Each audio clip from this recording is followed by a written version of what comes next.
সাম্প্রতিক সহিংস পরিস্থিতি ও কারফিউর ধকল এখনও কাটিয়ে উঠতে পারেনি চট্টগ্রামের খাতুনগঞ্জ। বেশিরভাগ আড়তে পণ্যের স্তূপ জমে আছে, পচে নষ্ট হচ্ছে পণ্য।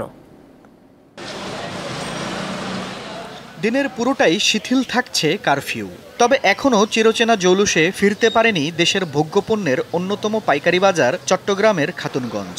আশানুরূপ ক্রেতা না থাকায় হতাশ ব্যবসায়ীরা। এই অবস্থায় নষ্ট হচ্ছে পেঁয়াজ সহ আড়তের অনেক পণ্য। এখন পেঁয়াজ বিক্রি হচ্ছে 85 থেকে 90 টাকা কেজি দরে, যা গত সপ্তাহের তুলনায় 5 থেকে 60 টাকা কম।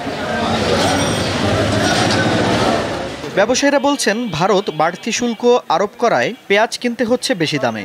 পরিবহন খরচও বেড়েছে, কিন্তু সে অনুযায়ী দাম মিলছে না।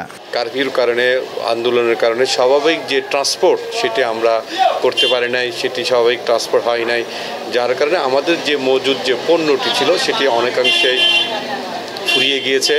কারফিউতে গাড়িগুলো বন্ধ ছিল, ওই মালগুলো আসতে পারেনি, রাস্তার মধ্যে বসে দাঁড় করাইছিল। একই অবস্থা আদার বাজারেও।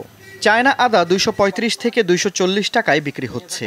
কেরালা ও ভিয়েতনাম থেকেও খুব অল্প আদা আসছে। বর্তমান পরিস্থিতি অনুযায়ী আমাদের এখানে মনে করেন এখন বেচা কিনা নাই বললেই চলে, ক্রেতা সংকট। তবে বাড়ছে মশলার তেজ, বেশ কয়েকটির দাম বেড়েছে অস্বাভাবিক হারে।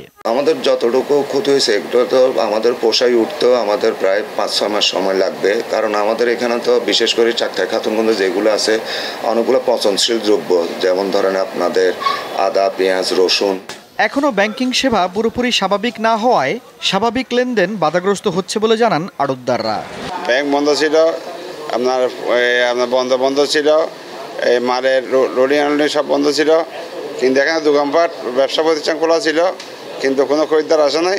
বেচা কেনা না থাকায় অনেকটা অলস সময় পার করছেন খাতুনগঞ্জের শ্রমিকরাও। দীপ্ত বার্তা কক্ষ।